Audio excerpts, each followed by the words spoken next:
നിഗൂഢമായ ഒരു സ്ഥലത്ത് ആയിരക്കണക്കിന് കോടികളുടെ സമ്പത്ത് ഒളിപ്പിച്ചു വയ്ക്കുന്ന നിധിവേട്ടക്കാരുടെ കഥകളോ സിനിമകളോ നിങ്ങൾ കേൾക്കുകയോ കാണുകയോ ചെയ്തിട്ടുണ്ടാകാം. അതിൽ നിധികൾ സ്വന്തമാക്കാൻ രഹസ്യ കോഡുകളും ചിഹ്നങ്ങളും കടങ്കഥകളും ചരിത്രപരമായ സൂചനകളും ഡീകോഡ് ചെയ്യുന്നത് കാണാം. കഥ പലപ്പോഴും ഒരു ചെറിയ സൂചനയിൽ നിന്നാണ് തുടങ്ങുക.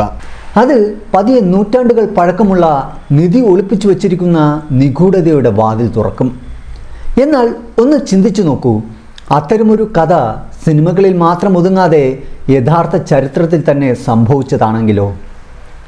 ഗ്വാളിയർ കോട്ടയിൽ സിന്ധ്യ രാജവംശം അവരുടെ കോടിക്കണക്കിന് വരുന്ന സമ്പത്ത് വളരെ നിഗൂഢമായ രീതിയിൽ ഒളിപ്പിച്ചു വെച്ച ആ കാലഘട്ടത്തിലെ ഇന്ത്യയിലേക്കാണ് ഇന്നത്തെ കഥ നിങ്ങളെ കൊണ്ടുപോകുന്നത്.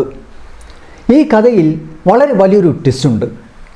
കാരണം എണ്ണിയാൽ ഒടുങ്ങാത്ത ആ കോടാനുകോടി നിധിശേഖരം ഉണ്ടായിരുന്ന ആ രാജകുടുംബത്തിലെ പുതിയ തലമുറയിലെ ഒരംഗം ഇപ്പോൾ minister of communication of India എന്ന ക്യാബിനറ്റ് മന്ത്രി പദവി വഹിക്കുന്ന ഒരാൾ കൂടിയാണ്. ആ ആൾ ആരാണെന്ന് നിങ്ങൾക്ക് മനസ്സിലായിട്ടുണ്ടെങ്കിൽ ഇപ്പോൾ തന്നെ ആ പേരൊന്ന് കമൻറ്റ് ചെയ്തോ. നമുക്ക് ആ നിഗൂഢത നിറഞ്ഞ നിധിശേഖരത്തിൻ്റെ യഥാർത്ഥ കഥയിലേക്ക് പോകാം. ഗ്വാളിയർ കോട്ടയ്ക്കുള്ളിലെ സങ്കീർണമായ നിലവറകളുടെ ഒരു വലിയ ഭൂഗർഭ അറയിലാണ് ഈ നിധി സൂക്ഷിച്ചിരുന്നത്. അവിടെ എത്താനുള്ള ഏക വഴി ബിജക് എന്ന് വിളിക്കപ്പെടുന്ന ഒരു രഹസ്യ കോഡ് വഴിയായിരുന്നു. ആ കോഡ് രാജാവിൻ്റെ പക്കൽ മാത്രമേ ഉണ്ടായിരുന്നുള്ളൂ. അതായിരുന്നു അവിടുത്തെ പാരമ്പര്യം. ഒരു രാജാവ് മരിക്കുന്നതിന് മുമ്പ് നിധിയുടെ രഹസ്യം രാജകുടുംബത്തിൽ മാത്രം ഒതുങ്ങി നിൽക്കുന്നതിനായി അദ്ദേഹം ഈ കോഡ് തൻ്റെ പിൻഗാമിക്ക് രഹസ്യമായി കൈമാറുമായിരുന്നു. ഈ പ്രക്രിയ യാതൊരു തടസ്സവുമില്ലാതെ പതിറ്റാണ്ടുകളോളം തുടർന്നു. എന്നാൽ പിന്നീട് സംഭവിച്ച ഒരു വലിയ പിഴവ് മുഴുവൻ കളിയും മാറ്റിമറിച്ചു. 1886 ജയാജിറാജു സിന്ധ്യ രാജാവ് തൻ്റെ പിൻഗാമിക്ക് ഈ രഹസ്യ കോഡ് പറഞ്ഞു കൊടുക്കാതെ ഈ ലോകത്തോട് വിട പറഞ്ഞു. ആയിരക്കണക്കിന് കോടികൾ വിലമതിക്കുന്ന നൂറ്റാണ്ടുകളായി വളരെ സുരക്ഷിതമായി സൂക്ഷിച്ചിരുന്ന ആ വൻ നിധി ഒറ്റയടിക്ക് സിന്ധ്യ രാജകുടുംബത്തിന് നഷ്ടമാകാൻ ആ ഒരു സംഭവം കാരണമായി. ഇതിനുശേഷം ചരിത്രവും നിഗൂഢതയും സാഹസികതയും ഒത്തുചേർന്ന നഷ്ടപ്പെട്ട നിധിക്കായുള്ള വലിയൊരു തിരച്ചിൽ ആരംഭിക്കുന്നു. സിന്ധ്യ രാജവംശത്തിൻ്റെ നഷ്ടപ്പെട്ട ആ നിധിയുടെ മുഴുവൻ കഥയും നമുക്കിന്ന് ടെല്ലിംഗ് ഹിസ്റ്ററിലൂടെ പരിശോധിക്കാം. ആയിരക്കണക്കിന് കോടികളുടെ ആ വലിയ നിധി ഇത്ര സങ്കീർണമായ രീതിയിൽ ഒളിപ്പിച്ച ആ സിന്ധ്യ രാജാവ് ആരായിരുന്നു? ഒരു ചെറിയ പിഴവ് എങ്ങനെയാണ് സിന്ധ്യ കുടുംബത്തിന് ആ വലിയ സമ്പത്ത് നഷ്ടപ്പെടുത്തിയത്? നഷ്ടപ്പെട്ട ആ നിധിക്ക് പിന്നീട് എന്ത് സംഭവിച്ചു? ഈ മുഴുവൻ കഥയും ആരംഭിക്കുന്നത് 18-ാം നൂറ്റാണ്ടിൽ മഹാരാഷ്ട്രയിലെ സത്താറയിലുള്ള ഖാനൈഖേത് ഗ്രാമത്തിലാണ്.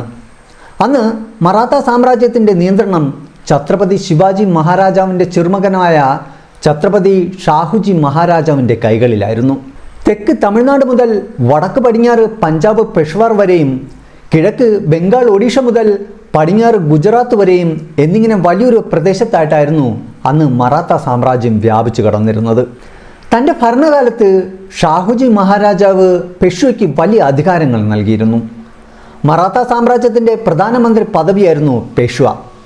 അക്കാലത്ത് വളരെ ധീരനും അസാമാന്യ പോരാളിയുമായിരുന്ന പെഷ്വ ബാജിറാവു ഒന്നാമനായിരുന്നു ആ പദവി അലങ്കരിച്ചിരുന്നത്.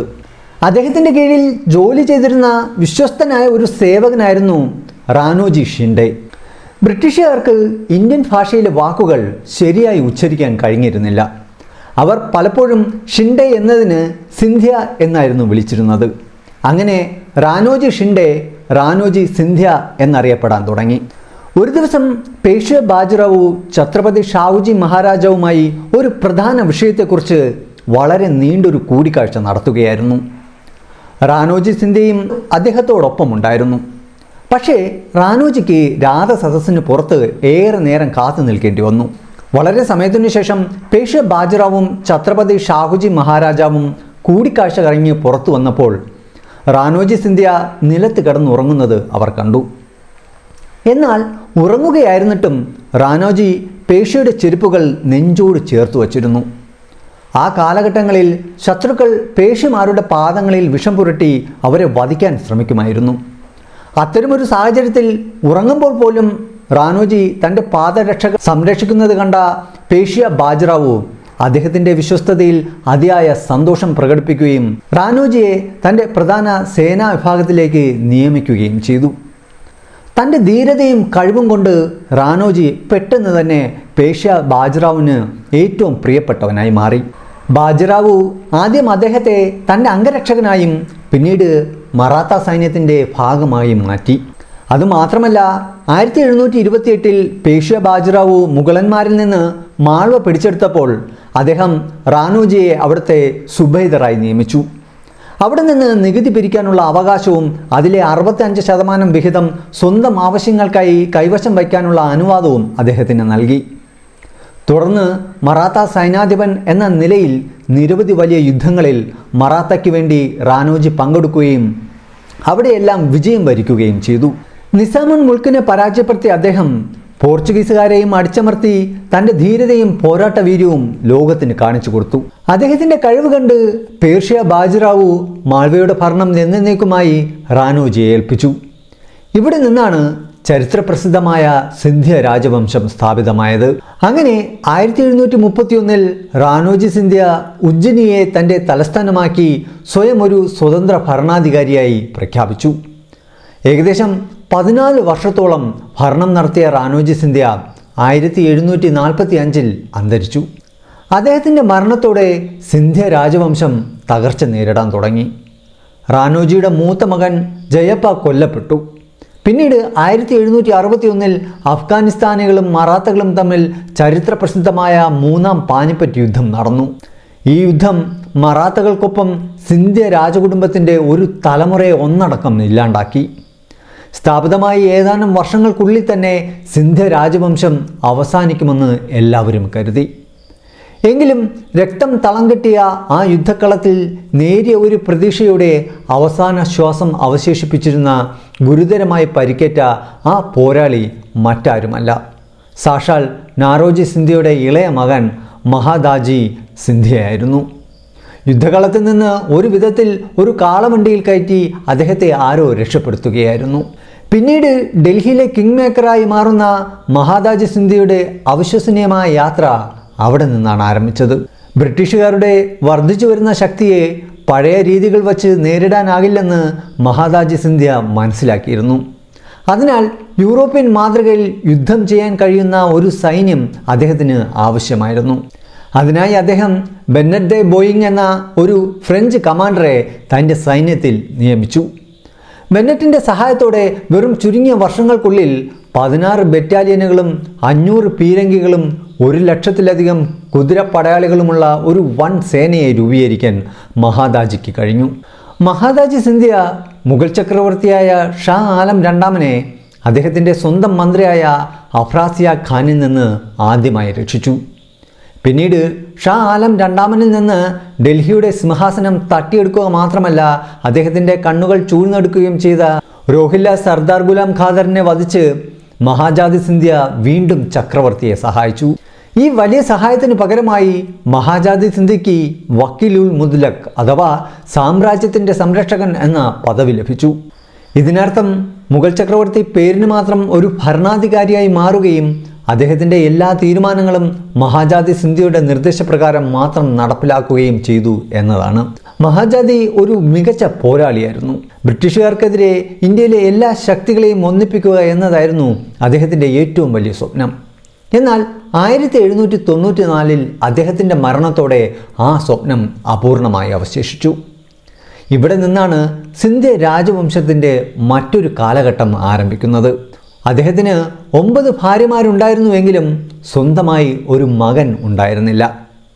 മരണത്തിന് മുമ്പ് തന്നെ അദ്ദേഹം തൻ്റെ അനന്തരവനായ റൗലത്ത് റാവ് സിന്ധ്യയെ തൻ്റെ പിൻഗാമിയായി തിരഞ്ഞെടുത്തിരുന്നു. എന്നാൽ മഹാദാജി സിന്ധ്യയെ അപേക്ഷിച്ച് ദൗലത്ത് റാവു തികച്ചും ദുർബലനായ ഒരു ഭരണാധികാരിയായിരുന്നു. ബ്രിട്ടീഷുകാരുമായുള്ള നേരിട്ടുള്ള യുദ്ധത്തിൽ ഡൽഹി, ആഗ്ര, ജയ്പൂർ, ജോധ്പൂർ തുടങ്ങിയ വലിയ പ്രദേശങ്ങൾ അദ്ദേഹത്തിന് നഷ്ടപ്പെട്ടു. തുടർച്ചയായിട്ടുള്ള ഈ തോൽവിക്ക് ശേഷം തൻ്റെ അമ്മാവൻ സമ്പാദിച്ച വലിയ സ്വത്തുക്കളെങ്കിലും സുരക്ഷിതമാക്കിയില്ലെങ്കിൽ തനിക്ക് പിടിച്ചു നിൽക്കാനാകില്ല എന്ന് ദൗലത്ത് റാവ് സിന്ധ്യയ്ക്ക് മനസ്സിലായി. ഈ കാലയളവിൽ ഗ്വാളിയർ നഗരവും സിന്ധ്യ രാജവംശത്തിൻ്റെ നിയന്ത്രണത്തിലായിരുന്നു. നഷ്ടപ്പെട്ടുകൊണ്ടിരിക്കുന്ന സാമ്രാജ്യത്തിൽ നിന്ന് ശേഷിക്കുന്ന സമ്പത്ത് സുരക്ഷിതമാക്കാനുള്ള ശ്രമങ്ങൾ അവിടെ തുടങ്ങുകയായിരുന്നു. സമയത്തിൻ്റെ ഗൗരവം മനസ്സിലാക്കിയ ദൗലത്ലാവ് സിന്ധ്യ 1810 തൻ്റെ തലസ്ഥാനം ഉജ്ജയിൽ നിന്ന് ഗ്വാളിയറിലേക്ക് മാറ്റി. ഇന്ത്യയിലെ ഏറ്റവും സുരക്ഷിതവും ഗാംഭീര്യമുള്ള കോട്ടകളിൽ ഒന്നായി ഇതിനകം തന്നെ കണക്കാക്കപ്പെട്ടിരുന്ന ഗ്വാളിയർ കോട്ട ഇതോടെ സിന്ധ്യ രാജവംശത്തിൻ്റെ അധികാര കേന്ദ്രമായി മാറി. ഗ്വാളിയറിനെ തൻ്റെ തലസ്ഥാനമാക്കിയ ശേഷം ദൗലത്ലാവ് സിന്ധ്യ ഗ്വാളിയർ കോട്ടയ്ക്ക് താഴെ പുറം ലോകത്തു നിന്ന് തികച്ചും അജ്ഞാതമായ നിരവധി രഹസ്യ ഭൂഗർഭാറകൾ നിർമ്മിച്ചു.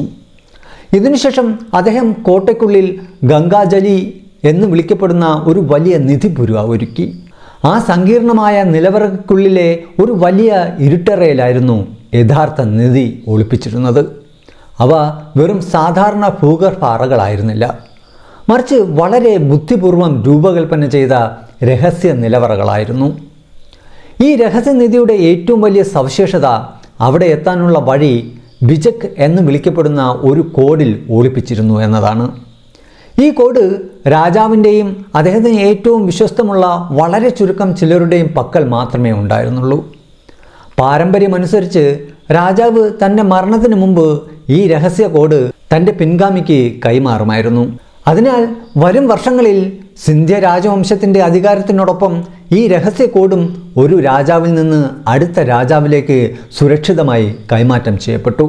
ഇതിനിടയിൽ 1857 എന്ന ചരിത്രപ്രധാനമായ വർഷം വന്നെത്തി. രാജ്യത്തുടനീളം സ്വാതന്ത്ര്യ സമര സേനാനികൾ ബ്രിട്ടീഷുകാർക്കെതിരെ ഒന്നാം സ്വാതന്ത്ര്യ സമരം ആരംഭിച്ചു കഴിഞ്ഞിരുന്നു. ഡൽഹി, ഗ്വാളിയർ, ഝാൻസി തുടങ്ങിയ ബീഹാർ വരെയുള്ള രാജ്യം മുഴുവൻ ഒരു വലിയ യുദ്ധഭൂമിയായി മാറിയിരുന്നു. ഝാൻസിയിൽ നിർഭയവും ധീരയുമായ റാണി ലക്ഷ്മിഭായി ബ്രിട്ടീഷുകാർക്ക് കനത്ത വെല്ലുവിളി ഉയർത്തിയപ്പോൾ ബീഹാറിലെ ആറയിൽ 80 വയസ്സുകാരനായ ബാബു കുൻവർ സിംഗ് ബ്രിട്ടീഷ് സൈന്യത്തെ വിറപ്പിക്കുകയായിരുന്നു. എന്നാൽ നിർഭാഗ്യവശാൽ അക്കാലത്ത് ബ്രിട്ടീഷുകാർക്ക് പിന്തുണ നൽകിയിരുന്ന ചില ഇന്ത്യൻ രാജവംശങ്ങളുമുണ്ടായിരുന്നു.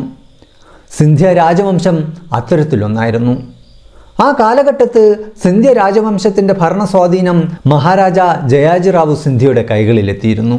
അദ്ദേഹം തലമുറകളുടെ പതിവിന് വിരുദ്ധമായി ഇതിനകം തന്നെ ബ്രിട്ടീഷുകാരുമായി സഖ്യത്തിലേർപ്പെട്ടിരുന്നു. അതിനാൽ ബ്രിട്ടീഷുകാരോട് പോരാടുന്നതിനിടയിൽ ഝാൻസി റാണി ലക്ഷ്മിഭായി ഗ്വാളിയറിലെത്തിയപ്പോൾ ജയാജിറാവു സിന്ധ്യ അവൾക്ക് പിന്തുണ നൽകാൻ തയ്യാറായില്ല. എന്നാൽ താത്യ തോപ്പെ കുറച്ചു കാലത്തേക്ക് ഗ്വാളിയറിൻ്റെ നിയന്ത്രണം ഏറ്റെടുത്തതോടെ ജയാജിറാവു സിന്ധ്യയ്ക്ക് അവിടെ നിന്ന് ജീവരക്ഷാർത്ഥം ഒളിച്ചോടേണ്ടി വന്നു. ഈ സമയത്ത് സിന്ധ്യ രാജവംശത്തിൻ്റെ രഹസ്യനിധി കണ്ടെത്താൻ താത്യ തോപ്പി ശ്രമിച്ചു. എന്നാൽ ഗ്വാളിയർ കോട്ടയിൽ വളരെ നിഗൂഢമായ രീതിയിലായിരുന്നു ആ നിധി ഒളിപ്പിച്ചിരുന്നത് എന്നതിനാൽ എത്ര ശ്രമിച്ചിട്ടും അത് കണ്ടെത്താൻ അദ്ദേഹത്തിന് കഴിഞ്ഞില്ല. പല ഇന്ത്യൻ രാജാക്കന്മാരുടെയും പിന്തുണ ലഭിക്കാത്തതിനാൽ 1857 ഒന്നാം സ്വാതന്ത്ര്യ സമരം വേണ്ടത്ര വിജയം കണ്ടില്ല. അതിനുശേഷം ഗ്വാളിയർ കോട്ട പൂർണ്ണമായും ബ്രിട്ടീഷുകാരുടെ നിയന്ത്രണത്തിലായി. 1886 ആയപ്പോഴേക്കും ഇന്ത്യയിലുടനീളം ബ്രിട്ടീഷ് ഭരണം സുസ്ഥിരമായി കഴിഞ്ഞിരുന്നു. ബ്രിട്ടീഷുകാരെ സംബന്ധിച്ചിടത്തോളം ഗ്വാളിയർ കോട്ടയുടെ തന്ത്രപ്രധാനമായ പ്രാധാന്യം അപ്പോഴേക്കും നഷ്ടപ്പെട്ടിരുന്നു. അതിനാൽ ബ്രിട്ടീഷുകാരോടുള്ള അചഞ്ചലമായ വിശ്വസ്തതയ്ക്കുള്ള പ്രതിഫലമായി അവർ ഗ്വാളിയർ കോട്ട വീണ്ടും ജയാജിറാവു സിന്ധ്യയ്ക്ക് തന്നെ തിരികെ നൽകി. എന്നാൽ കോട്ട കൈമാറുന്നതിന് മുമ്പ് കേട്ടറിവുള്ള അതിൽ ഒളിപ്പിച്ചിരുന്ന നിധി കണ്ടെത്താൻ ബ്രിട്ടീഷുകാർ പല തവണ ശ്രമിച്ചെങ്കിലും അവർക്കും അത് കണ്ടെത്താനായില്ല. കോട്ട തിരികെ ലഭിക്കുന്ന സമയമായപ്പോഴേക്കും ജയാജിറാവു സിന്ധ്യ കടുത്ത സാമ്പത്തിക പ്രതിസന്ധിയിലായിരുന്നു. ഏതു വിധേനയും തൻ്റെ പൂർവികർ ശേഖരിച്ചിരുന്ന നിധി തിരിച്ചെടുക്കാൻ അദ്ദേഹം ആഗ്രഹിച്ചു. അതിനായി അദ്ദേഹം ബനാറസിൽ നിന്ന് ചില മന്ത്രിമാരെയും വിശ്വസ്തരെയും വിളിച്ചു വരുത്തി. ഈ നിധിയുടെ രഹസ്യം മറ്റാരോടും പറയില്ലെന്ന് അദ്ദേഹം അവരെ കൊണ്ട് ദൈവനാമത്തിൽ സത്യം ചെയ്യിപ്പിച്ചു. തൻ്റെ പക്കലുള്ള രഹസ്യ കോഡായ ബിജക് ഉപയോഗിച്ച് ആ നിധി പുറത്തെടുക്കാനുള്ള ശ്രമങ്ങൾ അദ്ദേഹം അവിടെ ആരംഭിക്കുകയായിരുന്നു. ഇതിനുശേഷം ബനാറസിൽ നിന്നുള്ളവരെല്ലാം ഗ്വാളിയർ കോട്ടയിലെത്തിയപ്പോൾ അവരുടെ കണ്ണുകൾ മൂടിക്കെട്ടി ഒരു കാളവണ്ടിയിൽ കയറ്റി സങ്കീർണമായ ഒരു ഭൂഗർഭ അറയിലേക്ക് കൊണ്ടുപോയി. രാജാവിൻ്റെ വിശ്വസ്തരായ ചിലരുടെ കാവലിൽ കുറച്ച് ദിവസങ്ങൾ അവിടെ കുഴിച്ചതിനു ശേഷം നിധിയിലേക്കുള്ള ആ രഹസ്യവാതിൽ അവർ കണ്ടെത്തി. ഒടുവിൽ നിധി അവിടെ സുരക്ഷിതമായി തന്നെ ഉണ്ടെന്ന് ജയാജിറാവുവിന് ബോധ്യമായപ്പോൾ വന്നതുപോലെ തന്നെ അവരുടെ കണ്ണുകൾ കെട്ടി തിരികെ ബനാറസിലേക്ക് പറഞ്ഞയച്ചു. എന്നാൽ ജയാജിറാവു സിന്ധ്യയ്ക്ക് വളരെ കാലം തൻ്റെ നിധി ആസ്വദിക്കാൻ കഴിഞ്ഞില്ല. നിധി കണ്ടെത്തി അധികം നാൾ കഴിയുന്നതിന് മുമ്പ് തന്നെ അദ്ദേഹം അപ്രതീക്ഷിതമായി മരണപ്പെട്ടു. പെട്ടെന്നുള്ള മരണം കാരണം നിധിയിലേക്ക് എത്താനുള്ള ആ രഹസ്യ കോഡ് തൻ്റെ പിൻഗാമിയായ മാധവറാവു സിന്ധ്യയെ അറിയിക്കാൻ ജയാജിറാവുവിന് കഴിഞ്ഞില്ല. നിധി വീണ്ടും പൂർണ്ണമായ അന്ധകാരത്തിൽ നഷ്ടപ്പെട്ട ഒരു അവസ്ഥയിലായിരുന്നു അപ്പോൾ. മഹാരാജ മാധവറാവു സിന്ധ്യയെ സംബന്ധിച്ചിടത്തോളം അത് കേവലം സമ്പത്ത് മാത്രമായിരുന്നില്ല, അദ്ദേഹത്തിൻ്റെ പൈതൃകം കൂടിയായിരുന്നു. അത് എന്നേക്കുമായി നഷ്ടപ്പെടുമോ എന്ന ഭയം അദ്ദേഹത്തെ വല്ലാതെ അലട്ടാൻ തുടങ്ങി. മരണപ്പെട്ടുപോയ മഹാരാജ ജയാജിറാവു സിന്ധ്യയെ കൂടാതെ അദ്ദേഹത്തിൻ്റെ വിശ്വസ്തരായ 4 സേവകർക്ക് കൂടി സിന്ധ്യ രാജവംശത്തിൻ്റെ നിധിയുടെ സ്ഥാനം അറിയാമായിരുന്നു എന്ന് പറയപ്പെടുന്നു. എന്നാൽ വളരെ തന്ത്രപൂർവ്വം ജയാജിറാവു സിന്ധ്യ നിധി കണ്ടെത്താനുള്ള രഹസ്യം 4ആയി തിരിച്ച് ഓരോരുത്തർക്കും ഓരോ ഭാഗം മാത്രമാണ് പറഞ്ഞു കൊടുത്തിരുന്നത്. അതായത് നിധിയിലേക്കുള്ള വഴി 4 ഭാഗങ്ങളായി വിഭജിക്കപ്പെട്ടിരുന്നു. ഇതിൽ ഏറ്റവും കൗതുകകരമായ കാര്യം ഈ 4 പേർക്കും മറ്റുള്ള 3 പേർ ആരാണെന്ന് പരസ്പരം അറിയില്ലായിരുന്നു എന്നതാണ്. ഓരോരുത്തർക്കും അപൂർവമായ വിവരങ്ങൾ മാത്രമേ അറിയാമായിരുന്നുള്ളൂ. ഈ 4 പേരും ഒരേ സമയം ഒന്നിച്ചു ചേരാതെ നിധിയിലേക്ക് എത്തുക തികച്ചും അസാധ്യമായിരുന്നു. ഇപ്പോൾ നിങ്ങൾ ചിന്തിക്കുന്നുണ്ടാകും, ഇത്രയും സങ്കീർണമായ ഒരു സാഹചര്യത്തിൽ മാധവറാവു സിന്ധ്യ ഒടുവിൽ എങ്ങനെയാണ് ഈ നിധി കണ്ടെത്തിയത് എന്ന്. ബ്രിട്ടീഷ് എഴുത്തുകാരനായ MM കെയുടെ the sun in the morning എന്ന പുസ്തകത്തിൽ ഇതിനെക്കുറിച്ചുള്ള വിവരണങ്ങൾ കാണാൻ കഴിയും. MM കെയുടെ പിതാവ് ഒരു ബ്രിട്ടീഷ് ഉദ്യോഗസ്ഥനായിരുന്നു. അദ്ദേഹം വർഷങ്ങളോളം ഗ്വാളിയർ കോട്ടയിൽ സേവനമനുഷ്ഠിച്ചിരുന്നു. സ്വന്തം പിതാവിൽ നിന്നാണ് അവർ നിധി കണ്ടെത്തിയ ഈ കഥ കേട്ടറിഞ്ഞത്. ഇതിലെ വിവരണം അനുസരിച്ച് മാധവറാവു സിന്ധ്യയ്ക്ക് ഏത് വിധേനയും തൻ്റെ പൂർവികരുടെ സമ്പത്ത് കണ്ടെത്തണമായിരുന്നു. അതിനാൽ അദ്ദേഹം അതിനായി ജ്യോതിഷികളുടെ വരെ സഹായം തേടാൻ തുടങ്ങി. അങ്ങനെയിരിക്കെ ഒരു ദിവസം നഷ്ടപ്പെട്ട തൻ്റെ നിധി തിരിച്ചെടുക്കാനുള്ള ചിന്തകളിൽ മുഴുകി മാധവറാവു സിന്ധ്യ തൻ്റെ രാജസദസ്സിൽ ഇരിക്കുകയായിരുന്നു. അങ്ങനെയിരിക്കെ ഒരു വൃദ്ധനായ ജ്യോതിഷി അദ്ദേഹത്തിൻ്റെ രാജസദസ്സിൽ വരികയും തനിക്ക് ഒരു അവസരം നൽകിയാൽ നഷ്ടപ്പെട്ട നിധി ശേഖരത്തിലേക്ക് രാജാവിനെ കൊണ്ടുപോകാമെന്ന് അവകാശപ്പെടുകയും ചെയ്തു. എന്നാൽ ഇതിനായി ജ്യോതിഷി ഒരു നിബന്ധന വച്ചു. കാവൽക്കാരില്ലാതെ പൂർണ്ണമായും ഒറ്റയ്ക്ക്, അതും കണ്ണുകൾ മൂടിക്കെട്ടിയ അവസ്ഥയിൽ രാജാവ് തന്നോടൊപ്പം വരണം. എന്ത് വില കൊടുത്തും നിധി കണ്ടെത്തണമെന്ന തീവ്രമായ ആഗ്രഹത്തിലിരുന്ന മാധവറാവു സിന്ധ്യയ്ക്ക് ആ നിബന്ധന അംഗീകരിക്കല്ലാതെ മറ്റു വഴികളില്ലായിരുന്നു. ഇതിനുശേഷം മഹാരാജ മാധവറാവു സിന്ധ്യ കണ്ണുകൾ ഒരു തുണി കൊണ്ട് മൂടിക്കെട്ടി കയ്യിലൊരു വടിയും പിടിച്ച് ആ ജ്യോതിഷിയോടൊപ്പം കോട്ടയുടെ അടിത്തട്ടിലേക്ക് നടന്നു. കോട്ടയുടെ ഭൂഗർഭ അറയിൽ എത്തിയ ഉടനെ പെട്ടെന്ന് അവിടെ വലിയൊരു ശബ്ദം മുഴങ്ങിക്കേട്ടു. ഇത് കേട്ട് ഭയന്നുപോയ മാധവറാവു സിന്ധ്യ ഞെട്ടലോടെ ജ്യോതിഷിയുടെ ദേഹത്തേക്ക് കുതിച്ചു ചാടി. ആ വലിയ ആഘാതത്തിൽ ജ്യോതിഷി നിലത്ത് വീണ് തൽക്ഷണം മരിക്കുകയും ചെയ്തു. കണ്ണുകൾ മൂടിക്കെട്ടിയ അവസ്ഥയിൽ ഇരുട്ടിൽ കുടുങ്ങിയ രാജാവ് അവിടെ നിന്ന് പുറത്തു കടക്കാനായി ചുമരുകളിൽ തപ്പിത്തടയാൻ തുടങ്ങി. ഇതിനിടയിൽ അബദ്ധത്തിൽ അദ്ദേഹത്തിൻ്റെ കൈ ഒരു വലിയ തൂണിൽ തട്ടി. കൈ തട്ടിയ നിമിഷം തന്നെ ഒരു വലിയ അത്ഭുതം അവിടെ സംഭവിച്ചു. ആ തൂണ് അതിൻ്റെ സ്ഥാനത്ത് നിന്ന് തനിയെ മാറാൻ തുടങ്ങി. നിമിഷങ്ങൾക്കകം അവിടെ ഒരു രഹസ്യവാതിൽ പ്രത്യക്ഷപ്പെടുകയും അത് താനെ തുറക്കുകയും ചെയ്തു. കണ്ണുകളിലെ കെട്ടഴിച്ച് മാധവറാവു സിന്ധ്യ ആ വാതിലൂടെ അകത്തേക്ക് കടന്ന ഉടനെ അവിടെയുള്ള കാഴ്ച കണ്ട് അദ്ദേഹത്തിൻ്റെ കണ്ണുകൾ വിസ്മയം കൊണ്ട് വിടർന്നു. സ്വർണത്തിൻ്റെയും വെള്ളിയുടെയും നാണയങ്ങളും മുത്തുകളും വജ്രങ്ങളും അവിടെ വലിയൊരു മല പോലെ കൂടിക്കിടക്കുന്നു. കോടിക്കണക്കിന് രൂപ വിലമതിക്കുന്ന തൻ്റെ പൂർവികരുടെ ആ വൻ നിധിശേഖരം നേരിൽ കണ്ട് അദ്ദേഹത്തിന് സ്വന്തം കണ്ണുകളെ വിശ്വസിക്കാനായില്ല. MM കെയുടെ പുസ്തകത്തിലെ വിവരണങ്ങൾ അനുസരിച്ച് ഇങ്ങനെയാണ് മഹാരാജ മാധവറാവു സിന്ധ്യയ്ക്ക് തൻ്റെ നഷ്ടപ്പെട്ട നിധി തിരികെ ലഭിച്ചത്. എന്നാൽ തനിക്ക് നന്മ വരുത്താൻ ശ്രമിച്ച ആ ജ്യോതിഷിയെ അകാരണമായി കൊലപ്പെടുത്തേണ്ടി വന്നതിനാൽ അദ്ദേഹം വളരെയധികം ദുഃഖിച്ചു. പല ബ്രിട്ടീഷ് രേഖകളും സൂചിപ്പിക്കുന്നത് ആ വൃദ്ധനായ ജ്യോതിഷി മറ്റാരുമായിരുന്നില്ല, മഹാരാജ ജയാജിറാവു സിന്ധ്യയുടെ വിശ്വസ്തനായ 4 സേവകരിൽ ഒരാളായിരുന്നു എന്നതാണ്. എന്തെങ്കിലും പാരിതോഷികം ലഭിക്കുമെന്ന മോഹത്താലാണ് അദ്ദേഹം നിധിയുടെ രഹസ്യം മാധവറാവു സിന്ധ്യയെ അറിയിക്കാൻ എത്തിയത്. എങ്കിലും മറ്റു ചില ബ്രിട്ടീഷ് രേഖകൾ പ്രകാരം കേണൽ ബാനർമാൻ എന്ന ബ്രിട്ടീഷ് ഉദ്യോഗസ്ഥനാണ് മാധവറാവു സിന്ധ്യയെ ഈ നിധി കണ്ടെത്താൻ സഹായിച്ചത് എന്നും പറയപ്പെടുന്നു. ഏതായാലും 1889 ലണ്ടനിലെ ദ സ്പെക്ടർ എന്ന പത്രത്തിൽ വന്ന ഒരു റിപ്പോർട്ടിൽ പറയുന്നത് ഗോളിയാറിൽ ഇതുവരെ കഥകളിൽ മാത്രം കേട്ടിരുന്ന ആ വമ്പൻ നിധിശേഖരം ഒടുവിൽ കണ്ടെത്തിയിരിക്കുന്നു എന്നാണ്. ഈ റിപ്പോർട്ട് പ്രകാരം മഹാരാജ മാധവറാവു സിന്ധ്യയുടെ നിർദ്ദേശപ്രകാരം ഗോളിയാറിലെ ബ്രിട്ടീഷ് ഉദ്യോഗസ്ഥനായ കേണൽ ബാനർമാൻ കോട്ടയിലെ പല രഹസ്യ അറകളും കുഴിച്ചു പരിശോധിക്കുകയും അതിൽ സിന്ധ്യ രാജവംശത്തിൻ്റെ നിധിയുടെ വലിയൊരു ഭാഗം കണ്ടെത്തുകയും ചെയ്തു എന്നാണ്. ഈ രാജകുടുംബത്തിലെ മരുമകളും തൻ്റെ ആത്മകഥയിൽ ഈ സംഭവം പരാമർശിച്ചിട്ടുണ്ട്. ഗോളിയാർ കോട്ടയിൽ ഒളിച്ചിരുന്ന നിധികളെക്കുറിച്ചും അതിലെ പ്രശസ്തമായ കഥകളെക്കുറിച്ചും നമുക്ക് തുടർന്നും നോക്കാം. ഇത് യൂറോപ്യൻ പ്രേക്ഷകർക്ക് ഇന്ത്യയുടെ ആകർഷകമായ ചിത്രം കൂടുതൽ മിഴിവോടെ കാട്ടിക്കൊടുക്കാൻ ബ്രിട്ടീഷുകാർ മെനഞ്ഞെടുത്ത വെറുമൊരു കഥയാണെന്ന് പലരും വിശ്വസിച്ചു. അങ്ങനെയിരിക്കെ ലിവ് ഹിസ്റ്ററി ഇന്ത്യയുടെ സ്ഥാപകനും റിസർച്ച് മേധാവിയുമായ അക്ഷയ് ചഹാൻ ഇതിനെക്കുറിച്ച് ആഴത്തിൽ ഗവേഷണം ചെയ്യാൻ തീരുമാനിച്ചു. അദ്ദേഹം ലണ്ടനിലെ ബ്രിട്ടീഷ് ലൈബ്രറിയിലുള്ള ഇന്ത്യ ഹൗസ് കളക്ഷൻ്റെ കാറ്റലോഗുകൾ പരിശോധിക്കാൻ പോയി. 17-ാം നൂറ്റാണ്ട് മുതൽ 1947 വരെയുള്ള ഇന്ത്യയിലെ ബ്രിട്ടീഷ് ഭരണവുമായി ബന്ധപ്പെട്ട ഔദ്യോഗിക രേഖകളുടെ ഏറ്റവും വലിയ ശേഖരമാണ് അതെന്ന് അദ്ദേഹം കണ്ടെത്തി. എന്നാൽ ബ്രിട്ടീഷ് ലൈബ്രറിയിൽ എത്തിയപ്പോൾ ഈ ഫയലുകൾ ഇപ്പോൾ കണ്ടെത്താനാകില്ലെന്ന് അദ്ദേഹം മനസ്സിലാക്കി. കാരണം 2ാം ലോക മഹായുദ്ധകാലത്ത് ലണ്ടനിൽ നാസികൾ നടത്തിയ ബോംബാക്രമണത്തിൽ ഈ ശേഖരത്തിൻ്റെ ഒരു ഭാഗം നശിച്ചു പോയിരുന്നു. ഈ നിരാശയിൽ സത്യം തേടി Akshay Chahal ഡൽഹിയിലുള്ള national archives of ഇന്ത്യയുടെ ഓഫീസിലേക്ക് പോയി. കേണൽ ബാനർമാൻ ഈ വിഷയത്തിൽ 2 റിപ്പോർട്ടുകൾ തയ്യാറാക്കിയിട്ടുണ്ടാകുമെന്ന് അദ്ദേഹം നിഗമിച്ചു.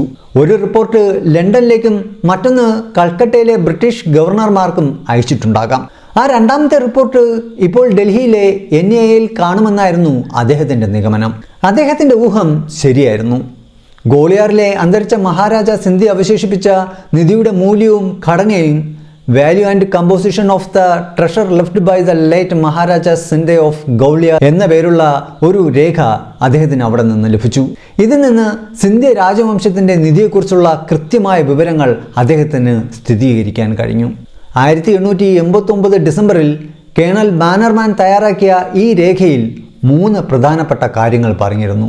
നിധിയുടെ അളവും അക്കാലത്തെ അതിൻ്റെ മൂല്യവും എത്രയായിരുന്നു എന്നത്, അത് എവിടെയാണ് ഒളിപ്പിച്ചിരുന്നത് എന്നത്, ആ ജ്യോതിഷിയെക്കുറിച്ചുള്ള വിവരങ്ങൾ, അതായത് ആ വൃദ്ധനായ ജ്യോതിഷി യഥാർത്ഥത്തിൽ ജയാജിറാവു സിന്ധ്യയുടെ ഒരു വിശ്വസ്തനായ സേവകനായിരുന്നു എന്നത് ഇതിൽ വ്യക്തമാക്കുന്നു. ഈ രേഖ പ്രകാരം 10,000 സ്വർണ്ണ നാണയങ്ങൾ, ലക്ഷക്കണക്കിന് വെള്ളി നാണയങ്ങൾ, 14,720 വജ്രങ്ങൾ, 37,660 മുത്തുകൾ, 11,273 മാണിക്യങ്ങൾ, കൂടാതെ ആയിരക്കണക്കിന് മറ്റ് വിലയേറിയ രത്നങ്ങൾ എന്നിവ ഗോളിയാർ നിധിയിൽ ഉൾപ്പെട്ടിരുന്നു. അക്കാലത്ത് അത് 6.2 കോടി രൂപയായിരുന്നു മൂല്യം. ഇന്നത്തെ കണക്കിന് നോക്കിയാൽ ആ നിധിയുടെ മൂല്യം ആയിരക്കണക്കിന് കോടികൾ വരും. അതിലെ മുത്തുകൾ എണ്ണിത്തീർക്കാൻ മാത്രം മാസങ്ങൾ വേണ്ടി വന്നു. ഈ വലിയ നിധി കണ്ട് കേണൽ ബാനർമാന് സ്വന്തം കണ്ണുകളെ വിശ്വസിക്കാനായില്ല. കാരണം തൻ്റെ ജീവിതത്തിൽ ഇത്രയും വലിയൊരു നിധിശേഖരം അദ്ദേഹം ഒന്നിച്ച് കണ്ടിട്ടുണ്ടായിരുന്നില്ല. അതുകൊണ്ടാണ് ഗോളിയാർ കോട്ടയുടെ നിലവറയിലുള്ള ആ നിധിയെ കേണൽ ബാനർമാൻ അലാവുദ്ദീൻ്റെ അത്ഭുത ഗുഹ എന്ന് വിശേഷിപ്പിച്ചത്. നിധി ഗോളിയാർ കോട്ടയ്ക്ക് താഴെ മാത്രമല്ല ഉണ്ടായിരുന്നതെന്നും ആ രേഖ വ്യക്തമാക്കുന്നു. കോട്ടയ്ക്ക് പുറമെ ബാര എന്ന പ്രദേശത്ത് ദൃഢമായ ഇഷ്ടികകൾ കൊണ്ടുള്ള കുഴികളിലും ചില പ്രത്യേക കിണറുകളിലും അവ സുരക്ഷിതമായി സൂക്ഷിച്ചിരുന്നു. നിധി കണ്ടെത്താനുള്ള ബുദ്ധിമുട്ടുകളും അതിനായെടുത്ത പ്രയത്നവും സ്വർണം, വെള്ളി, നാണയങ്ങൾ എന്നീ തിട്ടപ്പെടുത്താനുള്ള കാലതാമസവും മഹാരാജ മാധവറാവു സിന്ധ്യയെ വല്ലാതെ നിരാശനാക്കി എന്ന് പറയപ്പെടുന്നു. അതിനാൽ അദ്ദേഹം ആ നിധി മുഴുവൻ പണമാക്കി മാറ്റാൻ തീരുമാനിച്ചു. പിന്നീട് തൻ്റെ സാമ്പത്തിക ഉപദേഷ്ടാവായ F.E. ദിൻഷയുടെ നിർദ്ദേശപ്രകാരം അദ്ദേഹം ആ കോടിക്കണക്കിന് രൂപ അന്ന് വളർന്നു വരുന്ന ഒരു വലിയ കമ്പനിയായിരുന്ന ടാറ്റ സ്റ്റീലിൽ നിക്ഷേപിച്ചു. അങ്ങനെ ഗോളിയാർ കോട്ടയിലെ ഇരുട്ടറകളിൽ ഉറങ്ങിക്കിടന്ന ആ അമൂല്യ നിധി ആധുനിക ഇന്ത്യയുടെ വ്യാവസായിക വളർച്ചയുടെ ഒരു പ്രധാന ഭാഗമായി മാറി. 1924 അതിവേഗത്തിലുള്ള വികസനം കാരണം ടാറ്റ സ്റ്റീൽ കടുത്ത സാമ്പത്തിക പ്രതിസന്ധി നേരിടുന്ന സമയമായിരുന്നു. F.E. ദിൻഷ മാധവറാവു സിന്ധ്യയുടെ പണം ഇതിൽ നിക്ഷേപിക്കുകയും ടാറ്റ സ്റ്റീലിന് അത് വലിയൊരു നിർണായക വഴിത്തിരിവാകുകയും ചെയ്തു. ഈ നിർണായക ഇടപാടിലൂടെ സിന്ധ്യ കുടുംബത്തിന് ടാറ്റ സ്റ്റീലിൽ ഓഹരി ലഭിച്ചു. ക്രമേണ ഈ ഓഹരികൾ വർദ്ധിക്കുകയും 1960കളോടെ ടാറ്റ സ്റ്റീലിലെ ഏറ്റവും വലിയ ഓഹരി ഉടമകളിൽ ഒരാളായി സിന്ധ്യ കുടുംബം മാറുകയും ചെയ്തു. എന്നാൽ ഇന്ത്യക്ക് സ്വാതന്ത്ര്യം ലഭിച്ചതിന് ശേഷം സിന്ധ്യ കുടുംബത്തിനുള്ളിൽ സ്വത്തിനും പാരമ്പര്യ അവകാശങ്ങൾക്കും വേണ്ടിയുള്ള വലിയ തർക്കങ്ങൾ ആരംഭിച്ചു. ഈ നിയമ പോരാട്ടങ്ങളിൽ ആയിരക്കണക്കിന് കോടി രൂപയുടെ ഭൂമിയും ഭൂസ്വത്തുക്കളുമാണ് ഇന്ന് പ്രതിസന്ധിയിലായിരിക്കുന്നത്. കൂടാതെ ഏതൊക്കെ കമ്പനികളിൽ അവർക്ക് എത്രത്തോളം ഓഹരികൾ ഉണ്ടെന്ന് ഇപ്പോഴും ഒരു അന്വേഷണ വിഷയമായി തുടരുന്നു. സിന്ധ്യ കുടുംബത്തിലെ പല അംഗങ്ങളും വർഷങ്ങളായി ഇന്ത്യൻ രാഷ്ട്രീയത്തിൽ സജീവമാണ്. ചിലർ വർഷങ്ങളോളം കോൺഗ്രസിൻ്റെ പ്രമുഖ നേതാക്കളായിരുന്നപ്പോൾ മറ്റു ചിലർ ഭാരതീയ ജനതാ പാർട്ടിയിൽ ചേർന്ന് തങ്ങളുടെ രാഷ്ട്രീയ യാത്ര ശക്തമായി മുന്നോട്ട് കൊണ്ടുപോകുന്നു. ഗ്വാളിയർ കോട്ടയിൽ ഇനിയും കണ്ടെത്താത്ത നിരവധി രഹസ്യാറകൾ ഉണ്ടെന്നും അവയിൽ ഇന്നും ആയിരക്കണക്കിന് കോടികളുടെ നിധി ഒളിഞ്ഞുകിടപ്പുണ്ടെന്നും ഒരുപാട് പേർ വിശ്വസിക്കുന്നു. ഇന്ത്യൻ സർക്കാരിൻ്റെ നിലവിലെ ക്യാബിനറ്റ് മന്ത്രിയായ ജ്യോതിരാദിത്യ സിന്ധ്യയുടെ കുടുംബത്തിൻ്റെ ചരിത്രമാണിത്. എന്നാൽ ഗ്വാളിയർ കോട്ടയിൽ ഇത്തരമൊരു നിധി ഇപ്പോഴും അവശേഷിക്കുന്നുണ്ടെന്ന വാദം അദ്ദേഹം പൂർണ്ണമായും നിഷേധിക്കുകയാണ് ചെയ്യുന്നത്. അവശേഷിക്കുന്ന നിധി ഇപ്പോഴും ഗ്വാളിയർ കോട്ടയിലെ ഇരുട്ടറകളിൽ ഉറങ്ങിക്കിടക്കുന്നുണ്ടാകുമോ? ആ ചോദ്യങ്ങൾക്കുള്ള ഉത്തരം കാലം തെളിയിക്കും. ഈ വീഡിയോയെക്കുറിച്ചുള്ള നിങ്ങളുടെ അഭിപ്രായങ്ങൾ കമൻറ്റ് ചെയ്യാൻ മറക്കരുത്. വളരെ വ്യത്യസ്തവും അതിശയകരമായ മറ്റൊരു വീഡിയോയിൽ നമുക്ക് വീണ്ടും കാണാം. അതുവരേക്കും it's me Aneesh Robinson signing off.